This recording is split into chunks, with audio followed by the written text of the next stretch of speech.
So after you won COD XP, did you start competing just full? Like, you must have gotten put on a pro team at that point? Yeah, we full-time. weren't. So that's the kind of the catch-22 is that I actually got dropped from the OpTic competitive team once or twice, and at those times, just figured I wasn't going to compete anymore, and I was just going to do YouTube full time.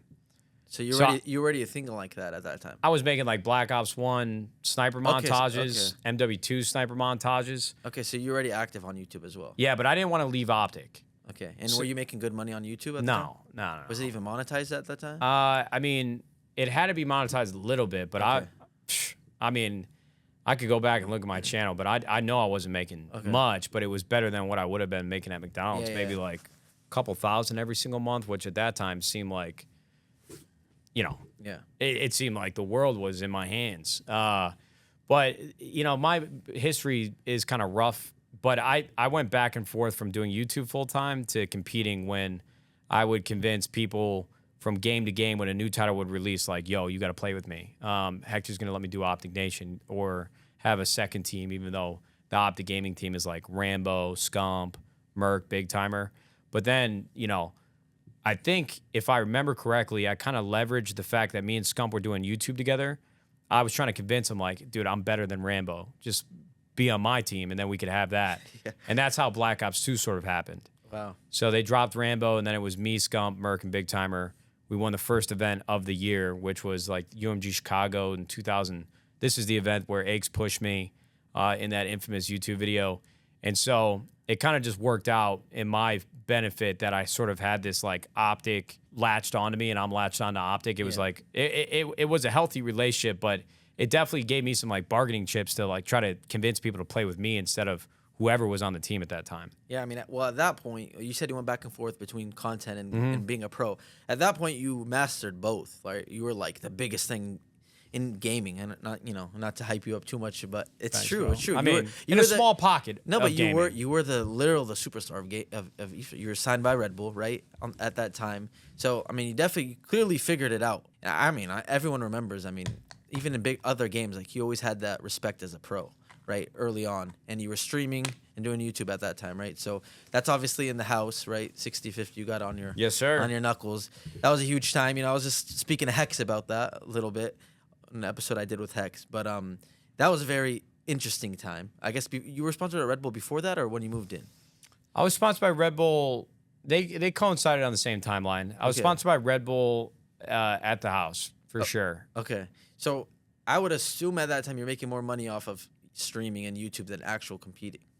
I mean, we really weren't making a ton of money at that time. I mean, there was no sub button on Twitch, and my Red Bull contract, I was making like $12,500 base salary, and then there was a year, and there was an opportunity to make like another $12,500 in total for $25,000 if I hit certain benchmarks from competing. Wow. And at that time, I was really in between if I should sign with Red Bull or G Fuel. I ended up obviously ticking Red Bull and worked with G Fuel later down the road. But Twitch, we were making good cash. We started to make good cash from Twitch when Black Ops 2. Like all of a sudden, we went from like 500 viewers to 1,000. Then it compounded 1,000 to like 3,000. Then all of a sudden, me and Seth, would ping pong off each other, having like 10 to 15K watching. If I got online before him, he would have like 8,000 people watching, I'd have 15. Or if he got on before me, it'd be vice versa. So we were making good money off the ads, but it's not what people are making today. Yeah. And YouTube was doing pretty well. But even you guys were making way more money than us on YouTube. You were a tank in your own regard, in your own right. You guys were making cash hand over fist. I remember I would always compare myself to your guys' channels and your analytics. I'm like, dude, this got 30, 40, 50 million views this month. I think the highest I ever peaked at was like 15 million views a month. You guys were making cash hand over. YouTube was the play. YouTube was what we did. I mean, it was better than Twitch at that time. At that time, yeah. And that's why I never really Twitch before I went to MLG TV was like a hard conversation to have because Twitch took so much time. Yeah. But the output would just be so much better on YouTube. It's crazy because that is for sure how it was. That's why I never got into streaming. I was making a YouTube video every day. And the money was way better on YouTube. It was way easier. For me, it's easier to make a video than sit on stream for 8 hours. Yeah.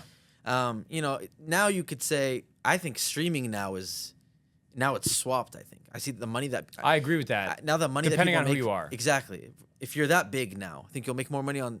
If you're at that size, I think you'll make more money on Twitch now than you would on YouTube. I mean, YouTube obviously still pays well, but like streaming and ads on Twitch and subs, it's unbelievable. And for a lot of these guys on Twitch, their YouTube just kind of turns into like automatic paydays where they don't really have to do much if they find the right person. Yeah. And their YouTube just grows without them thinking about it. Yeah, 100%. I think it's interesting about if you didn't do that though, if you didn't stream all those years on Twitch, then who knows if you would, you wouldn't probably have double-digit 10,000 plus viewers today still watching you. So yeah, I wish I never left, but you live and you learn. Once again, I mean, it's a testament to what you guys did that early on. I mean, both of you. I was literally sitting at home and I have Twitch open and I see you playing COD with like 10K viewers, and I see Scump playing with like 10K viewers. You guys are both like same thing again. I'm like, it's dope. It's dope. You're still both going, and you still both got people love you guys. People have grown up with you guys, and you guys obviously different, way different. You're probably way different today than you were in that house, but exponentially different, yeah. Right, all the people that watched you back then and grew up now, and they're liking this phase in life that you're in now. But it's cool though. It's cool to see you had. Yeah, Twitch. You again, like it's easy for you to look at our analytics, but at the same time, we could look at you and be like, dude, this guy. Exactly to your point, you're streaming every day with tens of thousands of viewers. Then your YouTube videos are just popping off from your stream, right? You're just ripping it and volleying. Yeah. So it's all different. But you had that. You had the revenue from those, and you were getting a salary. I'm assuming. No. Okay. No, I never had a salary at OpTic, but it made sense at that time. Why? Hector would find me like every now and again some brand deals. It's not like I didn't make any money from OpTic. Like it's not me crybaby cheesing, and this has like a history with Hector, which kind of led to me leaving the team, which I'm sure we'll talk about at some point. But the memory is hazy. All I know is that we never really had a salary, but Hector tried his best because we would sit there and we'd try to figure out like how are these other teams making money? Like how are they finding some of these deals? And that was before we had like a good grasp on what esports would turn into, because we were sort of segmented off into this world of Call of Duty. It kind of felt like it was far away from all these other triple or mainstream titles like League of Legends and StarCraft and Counter-Strike. And so there was no salary from that. I honestly really I didn't start making like good money until I signed like that MLG TV contract. And then YouTube, I got to spend more time on that because MLG TV was all sorts. But yeah, the money's obviously a lot better now, but we are doing well compared to what I was doing prior, obviously. Okay. Well, interesting. It's interesting here. And even Red Bull, hearing that they're paying you $12,000 a year is insane. I mean, like people expect, Red Bull, they probably think you're getting paid millions. Everyone always exaggerates in the head, but honestly, I think it kind of helped that people thought that. Yeah, no, for sure. It kind of adds to like the lure of it. It does for sure because it looks insane. Yeah. That's the thing. Like, maybe you didn't realize it at the time, but like even signing for that much was probably way more valuable for you to just be tied to Red Bull. Right? For sure. Yeah. Very interesting. But okay, so when you're in that house though, you're going through all these things. You became a huge streamer. You're a pro. You have been for a couple of years doing YouTube.